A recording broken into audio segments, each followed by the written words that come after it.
ویسے سب سے زیادہ محبت تو اللہ تعالیٰ سے ہونی چاہیے، اشد حب للہ، جس کو قرآن نے بیان کرتے ہوئے کہا کہ اللہ سے شدید محبت ہو۔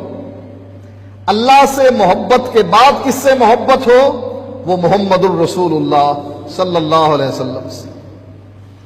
اس لیے آپ فرماتے ہیں لا یؤمن احدکم حتی اکون احب الیہ من والدہ وولدہ والناس اجمعین، تم مومن ہو ہی نہیں سکتے جب تک تم ساری دنیا میں جتنی مخلوق ہے اللہ تعالیٰ کی، چاہے وہ والدین ہیں، اولاد ہے، برادری ہے، رشتہ دار ہیں، جب تک سارے لوگوں میں سب سے زیادہ محبوب میں نہ بن جاؤں اس وقت تک تم ایمان والے نہیں ہو سکتے۔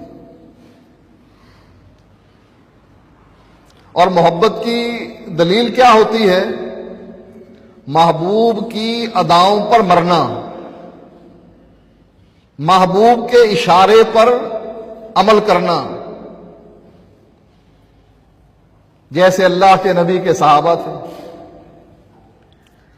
نبی اکرم صلی اللہ علیہ وآلہ وسلم مجلس میں موجود ہوتے، لوگوں کی نگاہیں جھکی رہتی، کسی میں اتنی جرت نہیں ہوتی تھی، اتنی طاقت نہیں ہوتی تھی کہ نبی کی آنکھوں میں آنکھیں ڈال کر بات کریں۔ یہ مقام اگر ملا ہے تو صدیق اکبر اور عمر فاروق کو ملا ہے۔ اللہ کے نبی ان کی طرف دیکھ کر مسکراتے اور وہ اللہ کے نبی کی طرف دیکھ کر مسکراتے۔ سینئر تھے نا، اللہ کے نبی کے ساتھ گھل مل گئے تھے، دوئی والی بات ہی نہیں تھی۔ اے اللہ کے نبی مال آپ کا، اے اللہ کے نبی جان آپ کی، جہاں کہیں گے خرچ کر ڈالیں۔ اسی لیے اللہ کے نبی نے فرمایا ابو بکر کے مال نے جتنا مجھ کو نفع پہنچایا کسی کے مال نے نفع نہیں پہنچایا۔ لوگوں کے احسان کا بدلہ میں نے دے دیا، دنیا میں ہی چکا دیا، لیکن ابو بکر کے احسان کا بدلہ قیامت کے دن اللہ چکائے گا، میں نہیں چکا سکتا۔ کیا احسان ہے کہ اللہ کے نبی غار میں جا رہے ہیں، ابو بکر صدیق عرض کرتے ہیں اللہ کے نبی پہلے آپ نہ جائیے، میں جاتا ہوں۔ کیوں؟ وہاں کوئی خزانہ چھپا تھا جو جا کر لینا تھا؟ نہیں، کوئی موذی چیز غار کے اندر موجود نہ ہو، کوئی زہریلی چیز موجود نہ ہو، میں اس کا سامنا پہلے کروں گا، اس کا بندوبست کروں گا تو آپ آئیں گے۔ جا کر سوراخوں کو بند کرتے ہیں، کپڑا پھاڑتے ہیں، دامن سے سوراخ بند ہوتے ہیں، کپڑا ختم ہو جاتا ہے، سوراخ دو باقی رہتے ہیں، اپنی ایڑیا رکھ لیتے ہیں اور اللہ کے نبی سے کہتے ہیں تشریف لائیے۔ اللہ کے نبی تشریف لاتے ہیں، ابو بکر صدیق کی گودی میں سر رکھ کر سو جاتے ہیں۔ یہ ہے اصل محبت۔ یہ نہیں کہ باپ بیمار ہے، باپ بیٹے سے کہتا ہے بیٹا پانی پلاؤ، بیٹا جواب میں کیا کہتا ہے؟ ابا جی آپ کے ہونٹ کتنے پیارے ہیں، بیٹا پانی پلاؤ پیاس لگی ہے۔ ابا جی آپ کے منہ سے پھول جھڑ رہے ہیں، بیٹا پیاس لگی ہے، بیمار ہوں، پانی پلاؤ۔ ابا کی دل چاہتا ہے بس آپ کی باتیں سنتا رہوں سنتا رہوں سنتا رہوں بس۔ کتنی پیاری باتیں ہیں آپ کی۔ کیا کہے گا باپ؟ تو حلال کا نہیں ہے حرام کا۔ اگر میرا ہوتا میری بات مانتا، تو میری مانتا نہیں، میری تعریفیں کیے جا رہا ہے۔ آج مسلمانوں کا حال کیا ہے؟ اللہ کے نبی کی زلفیں دیکھو، اللہ کے نبی کا چہرہ دیکھو۔ اللہ کے نبی کی بات بھی ماننی ہے نہیں، بس زلفیں دیکھو اللہ کے نبی کی کتنی کالی زلفیں ہیں۔ وَالضُّحَىٰ وَاللَّيْلِ إِذَا سَجَىٰ، قرآن کی آیت کا ترجمہ بدل دیا۔ وَالضُّحَىٰ، اللہ کہتا ہے چاشت کی قسم ہے۔ ہمارے مولوی ترجمہ کیا کرتے ہیں کہ اللہ اپنے نبی سے کہتا ہے تیرے چہرے کی قسم۔ وَاللَّيْلِ إِذَا سَجَىٰ، اس کا ترجمہ کیا بنتا ہے؟ رات کی قسم جب وہ چھا جائے. مولوی ترجمہ کیا کرتے ہیں؟ تیرے زلفوں کی قسم. ہم مسلمانوں کا حال کیا ہے؟ اس نافرمان اولاد کی طرح. اے اللہ کے نبی، آپ کا چہرہ کتنا خوبصورت ہے، آپ کی زلفیں کیسی اچھی ہیں، آپ کے دانت کتنے پیارے ہیں، آپ کا لباس کتنا اچھا ہے. اللہ کے نبی کہیں آ میری اتباع کر. کہا نہیں، اتباع نہیں کرنی تیری. اتباع کے لیے دیکھ وہ کھڑا ہے. وہ کون ہے؟ وہ ہمارا امام ہے. ہم نے اس کو چن رکھا ہے. تو کون ہے؟ بس تجھے تو ہم دیکھیں گے کہ تیری زلفیں کیسی ہیں، تیرا چہرہ کیسا ہے، تیرے ہونٹ کیسے ہیں، تیرے دانت کیسے ہیں، تیرا چال چلن کیسا ہے، تو کیسے اٹھتا ہے، کیسے بیٹھ. سبحان اللہ. بس باقی کام کے لیے ہم نے اور رکھے ہوئے ہیں. یہ کوئی محبت کی دلیل ہے؟ جس آدمی کو اپنے محبوب سے محبت ہوتی ہے وہ اس کی اداؤں پر جان نچھاور کر دیتا ہے. آپ کہیں تو صحیح، اللہ کے نبی علیہ الصلاۃ والسلام نے بدر کے موقع پر اپنے صحابہ کے سامنے صورتحال رکھ دی کہ مکے کے مشرک آ رہے ہیں.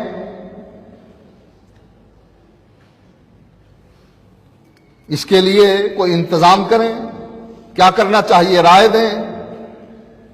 مہاجرین میں سے صحابہ اٹھ کر اللہ کے نبی ہم ایسے کر دیں گے. اللہ کے نبی آپ حکم دے کر دیکھیں. آپ پھر اعلان کرتے ہیں. انصار نے دیکھا کہ اللہ کے نبی ہم سے کچھ پوچھنا چاہتے ہیں.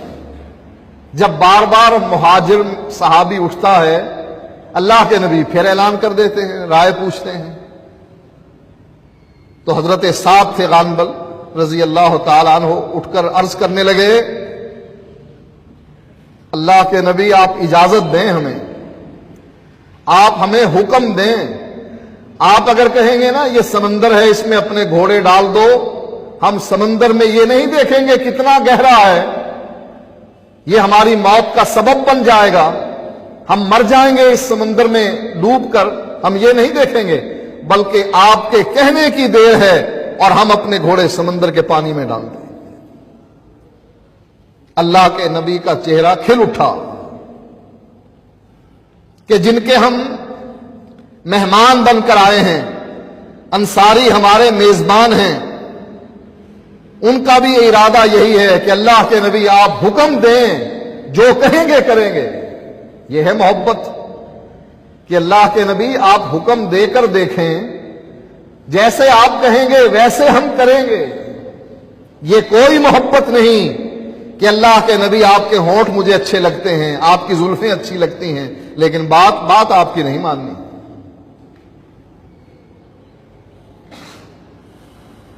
حضرت ہندہ ابو سفیان کی بیوی جنگ احد میں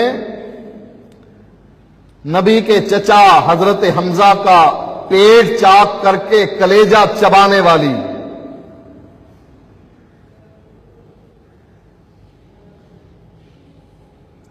مسلمان ہو گئی فتح مکہ کے موقع پر. اللہ کے نبی سے کیا کہتی ہے؟ اے اللہ کے نبی جب تک ایمان نہیں لائی تھی آپ کا چہرہ سب سے بدصورت چہرہ لگتا تھا، لیکن جس دن سے ایمان نصیب ہو گیا ہے مجھے، اللہ تعالیٰ نے مجھے ایمان دے دیا ہے، سب سے خوبصورت چہرہ آپ کا لگتا. دو ہی گروہ تھے نبی کے زمانے میں ایمان لانے کے بعد، اللہ کے نبی کی بات ماننے والے، نبی کے سامنے اپنے بیٹے کو، معصوم بیٹے کو پیش کر کے کہنے والے کہ میرا کوئی جوان بیٹا تو ہے نہیں، عورتیں اپنی اولاد آپ کے ساتھ بھیج رہی ہیں، میرا کوئی جوان بیٹا نہیں ہے، یہ معصوم سا بیٹا ہے، اس کو لے لیجیے. نبی اکرم صلی اللہ علیہ وآلہ وسلم پوچھتے ہیں اس کا ہم کیا کریں گے؟ اس دودھ پیتے بچے کو ہم میدان جنگ میں کہاں سنبھالتے پھریں گے؟ اس کا مقصد کیا ہے؟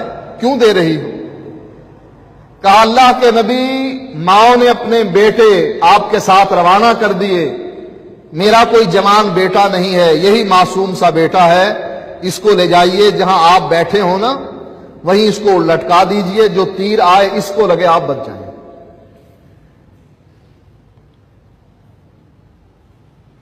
نبی اکرم صلی اللہ علیہ وآلہ وسلم کے بارے میں جنگ احد میں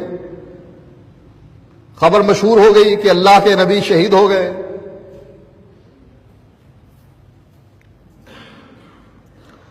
عورتیں مدینے سے نکل کھڑی ہوئیں، احد کے میدان کی طرف چل پڑی۔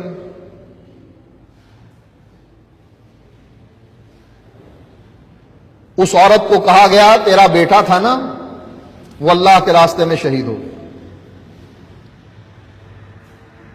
کہتی ہے انا للہ و انا الیہ راجعون، یہ تو ہوا سو ہوا، یہ بتاؤ کہ اللہ کے نبی کا کیا حال ہے؟ کہنے والا کہنے لگا تیرا بھائی بھی شہید ہو گیا ہے۔ کہتی ہے انا للہ و انا الیہ راجعون، یہ تو ہوا سو ہوا، بتاؤ اللہ کے نبی کا کیا حال ہے؟ کہا تیرا شوہر بھی شہید ہو گیا ہے۔ ان للہ پڑھ کے کہتی ہے یہ تو ہوا سو ہوا، اللہ کے نبی کا حال کیا ہے؟ جب بتلایا گیا کہ نہیں اللہ کے نبی خیریت سے ہیں تو کہنے لگی نبی کی موجودگی، نبی کی زندگی، اس کا مجھے اب یقین ہو گیا۔ اب ہر قسم کی مشکلات مجھے اس کی کوئی پرواہ نہیں کہ بیٹا شہید ہوتا ہے، بھائی شہید ہوتا ہے، شوہر شہید ہوتا ہے، اللہ کے نبی تو زندہ ہے نا۔ یہ ہے محبت کہ اللہ کے نبی سے اتنا پیار کہ نہ بیٹے سے، نہ باپ سے، نہ بھائی سے، نہ شوہر سے۔ ہماری محبت بالکل جھوٹی محبت ہے۔